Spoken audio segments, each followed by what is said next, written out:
ఇంకో పక్కేమో వీళ్ళు ఏకగ్రీవంగా గెలిచారు. పండగలు చేసుకుంటున్నారా? చేసుకొనివ్వండి. 151 నుంచి 140కి వచ్చారు. 11కి వచ్చారు. అంటే 140 కోల్పోయారు. ఇక్కడ ఒక ఎమ్మెల్సీ గెలిచారు. చేసుకొనివ్వండి, పండగలు చేసుకొనివ్వండి.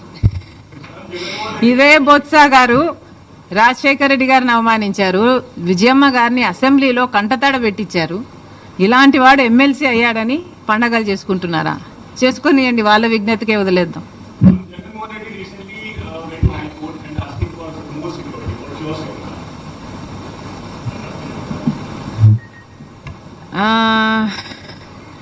I am not aware of the security he has right now. Oh, he has Z plus. I do not see the need for additional security then. ఎవరు మొదలు పెట్టారు అన్న విషయం పక్కన పెడితే, as a scheme Aarogyasri is an excellent scheme. దేశ విదేశాలలో ఎంతో మంది దీన్ని మళ్ళీ ఎమ్యులేట్ చేయడం జరిగింది. కారణం, ఇది ఎంతో మంది పేద ప్రజలకు ఆసరా ఇచ్చే పథకం కాబట్టి ఈ ఆరోగ్యశ్రీ పథకాన్ని రక్షించాల్సిన బాధ్యత ప్రతి నాయకునికి ఉంది, ఇర్రెస్పెక్టివ్ ఆఫ్ పార్టీస్. ఎవరో అధికారంలోకి వచ్చినా కూడా. నాకైతే ఆశ్చర్యంగా ఉంది, జగన్మోహన్ రెడ్డి గారు సెప్టెంబర్లో బిల్లులు చెల్లించారు, ఆ తర్వాత ఆరోగ్యశ్రీకి బిల్లులే చెల్లించలేదు అని. అసలు ఆరోగ్యశ్రీకే కాదు, ఫీజు రీయింబర్స్మెంట్ కూడా బకాయిలు ఉన్నాయి. అసలు జగన్మోహన్ రెడ్డి గారు, రాజశేఖర రెడ్డి గారు తలపెట్టిన జలయజ్ఞంకు కూడా 54 ప్రాజెక్టులు రాజశేఖర రెడ్డి గారు తలపెడితే 12 ప్రాజెక్టులు రాజశేఖర రెడ్డి గారు పూర్తి చేస్తే 42 ప్రాజెక్టులు మిగిలిపోయిన ప్రాజెక్టులను నేను 6 నెలల్లో పూర్తి చేస్తాను అని చెప్పిన జగన్మోహన్ రెడ్డి గారు, నేనే వారసుని అని చెప్పుకుంటున్న జగన్మోహన్ రెడ్డి గారు, మరి రాజశేఖర రెడ్డి గారి జలయజ్ఞం ప్రాజెక్టులు మీరు ఎందుకు పూర్తి చేయలేదు? మీరు సమాధానం చెప్పాల్సిన అవసరం ఉంది. మీరు రాజశేఖర రెడ్డి గారికి ఇంత ప్రియమైన ఆరోగ్యశ్రీ పథకానికి కూడా బిల్లులు చెల్లించలేదు. జగన్మోహన్ రెడ్డి గారి విషయం పక్కన పెడితే, ఇప్పుడు చంద్రబాబు గారు ముఖ్యమంత్రిగా ఉన్నారు. Irrespective of parties, this is an excellent scheme. Chandrababu గారికి ఆరోగ్యశ్రీని రక్షించాల్సిన బాధ్యత ఎంతైనా ఉంది. ఆరోగ్యశ్రీ మన ప్రజలకు ఎంతో పనికొచ్చే పథకం కాబట్టి చంద్రబాబు గారు వెంటనే జోక్యం చేసుకోవాలి. మళ్ళీ చెప్తున్నాం, ఎన్డీఏకి మన అందరు ఎంపీలు 25 మంది ఎంపీలు పార్టీలకు అతీతంగా మొత్తం అందరూ ఊడిగలు చేస్తున్నారు బీజేపీ పార్టీకి. మరి అలాంటప్పుడు కనీసం ఆరోగ్యశ్రీని కూడా బతికించుకోలేకపోతే మరి ఇంతమంది ఎంపీలు బీజేపీకి ఇచ్చి ఏమి లాభం? చంద్రబాబు గారు ఎలాగైనా చేసి ఏం చేస్తారో తెలియదు. రాష్ట్రం ఈ బడ్జెట్ నుంచి ఇస్తారో, కేంద్రం నుంచి తెస్తారో, ఏమి చేస్తారో ప్రజలకు అనవసరము. కానీ ఆరోగ్యశ్రీని బతికించాలని కాంగ్రెస్ పార్టీ డిమాండ్ చేస్తుంది. ఇప్పటికీ వీళ్ళకి, ఈ అసోసియేషన్కే 2500 కోట్ల రూపాయలు బకాయిలు ఉన్నారంట. ఇది కాకుండా మిగతా ప్రైవేట్ హాస్పిటల్ అన్ని కలుపుకుంటే ఇంకొక 500 కోట్లైనా ఉంటుంది అనే అంచనా. ఆ 3000 కోట్లను చంద్రబాబు గారు ఏ పద్ధతిలో తీరుస్తారు, ఎప్పుడు తీరుస్తారు? వీళ్ళను పిలిపించండి, మాట్లాడండి, వీళ్లకు భరోసా కల్పించండి. కనీసం 15-20% ఇప్పుడు వెంటనే రిలీజ్ చేయండి. మిగతాది ఏ ఫేజెస్లో రిలీజ్ చేస్తారో వాళ్ళకు భరోసా కల్పించండి. ఈ ప్లాన్ మొత్తం డ్రాఫ్ట్ అవుట్ చేయండి. ఈ నెలంతా మీరు టైం తీసుకోండి, దీని మీద వర్కౌట్ చేయండి. కానీ ఈ నెల దాటిన తర్వాత కూడా ఇదే పరిస్థితి ఉంటే కాంగ్రెస్ పార్టీ ఎక్కడికక్కడ ఆందోళనలు చేస్తాం, ధర్నాలు చేస్తాం. ఆరోగ్యశ్రీని బతికించుకునే ప్రయత్నం, ఆ కొట్లాట కాంగ్రెస్ పార్టీ తప్పకుండా చేస్తుందని చంద్రబాబు గారిని హెచ్చరిస్తున్నాం.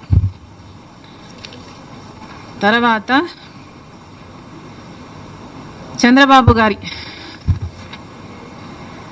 బాబు ష్యూరిటీ భవిష్యత్ గ్యారంటీ, ఇది చంద్రబాబు గారి సూపర్ 6. ఈ సూపర్ 6లో భాగంగా చంద్రబాబు గారు కొన్ని వాగ్దానాలు ఇచ్చారు. వీటిల్లో స్కూల్కి వెళ్లే ప్రతి బిడ్డకు 15,000 ఇస్తామని, ప్రతి రైతుకి 20,000 ఇస్తామని, ప్రతి మహిళకు 18,000 ఇస్తామని, ఇలాంటివి ఎన్నో చేశారు.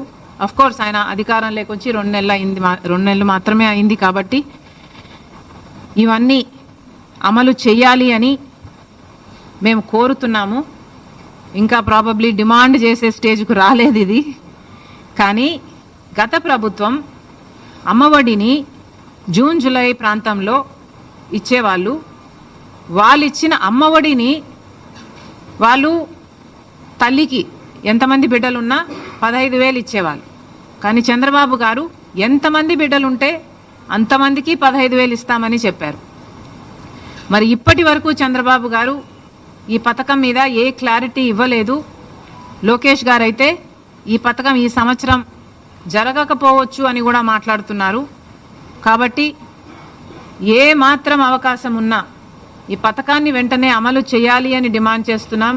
ఎందుకంటే మీరు చెప్తున్న సాకు ఇప్పుడు డేటా లేదు, మీ దగ్గర ఇన్ఫర్మేషన్ లేదు అని చెప్తున్నారు. కానీ గత ప్రభుత్వం డేటా అయినా ఉండాలి కదా. గత ప్రభుత్వం పథకం మీరు ఫాలో అవుతున్నప్పుడు కనీసం ఆ మేరకైనా మీరు ఇవ్వాలి కదా. అంటే 1 చైల్డ్ పర్ ఫ్యామిలీకి 1 చైల్డ్ అయినా ఆ డేటా అయినా మీ దగ్గర ఉంటుంది కదా. Why not start with them? మళ్ళీ కొసరు ఏదన్నా ఉంటే మళ్ళీ మీరు యాడ్ ఆన్ చేసుకోవచ్చు. కానీ అసలే ఇవ్వకపోవడం, అది కూడా జూన్ జూలై ఈ మాసాలలో ఇస్తే ఆ తల్లులకు పనికొచ్చే పథకం ఇది. కాబట్టి చంద్రబాబు గారు ఈ పథకం తల్లి దీవెన, అదేనా, తల్లికి వందనం, ఈ పథకం కింద ఏ మాత్రం వీలున్నా కనీసం 1 చైల్డ్కైనా ఇవ్వాలని కాంగ్రెస్ పార్టీ కోరుతుంది. అలాగే మహిళలకి ఉచిత బస్సు, దీంట్లో ప్రాబ్లం ఏమిటో మాకైతే అర్థం కావటం లేదు. సూపర్ 6లో భాగంగా మీరు మహిళలకి బస్సులో ప్రయాణం ఉచితం అని మీరు చెప్పారు. మరి దీంట్లో విధి విధానాలు ఏముంటాయి? మహిళలు అన్నాక మహిళలే కదా. ఒక మహిళ బస్సు ఎక్కితే 0 టికెట్ ఇవ్వాలి, ఫ్రీ టికెట్ ఇవ్వాలి. It's as simple as that.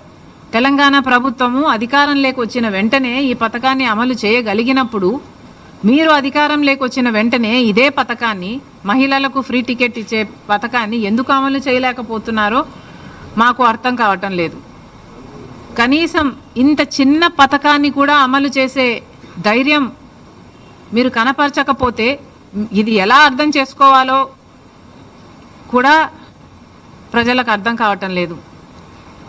కాబట్టి కనీసం ఈ పథకం, మహిళలకు ఉచిత బస్సు అనే ఈ పథకమైనా వెంటనే అమలు చేయాలని కాంగ్రెస్ పార్టీ డిమాండ్ చేస్తుంది. తర్వాత రైతులకు ఏటా 20,000 ఇస్తామని చంద్రబాబు గారు చెప్పారు. మరి దానికి విధి విధానాలు అంటున్నారు. 80 లక్షల మంది రైతులు, కనీసం మీరు జూన్ జూలైలో ఇస్తే వాళ్ళకి పంట వేసుకోవడానికైనా పనికొచ్చేది. అది ఇవ్వకపోగా, అది ఎప్పుడు ఇస్తారా అని రైతులందరూ ఎదురు చూస్తుంటే అది ఇవ్వకపోగా విత్తనాల కోసం కొన్ని చోట్ల లైన్లలో నిలబడుతున్నారు అని మేము అడిగితే మమ్మల్ని ఎద్దేవా చేశారు. సరే పర్వాలేదు, రైతులు కష్టాలలో ఉన్నారు, వరదలు వచ్చాయి, పంటలు చాలా మందికి నష్టపోయారు. దాదాపు 2 లక్షల ఎకరాలలో నష్టం జరిగింది. కనీసం రైతు 15,000 రూపాయలైనా ఎకరాకు ఖర్చు పెట్టుకున్నాడు. మరి వాళ్ళకి మీరు నష్టపరిహారం చెల్లించండి అని మేము అదే పనిగా వరద ప్రాంతానికి వెళ్ళి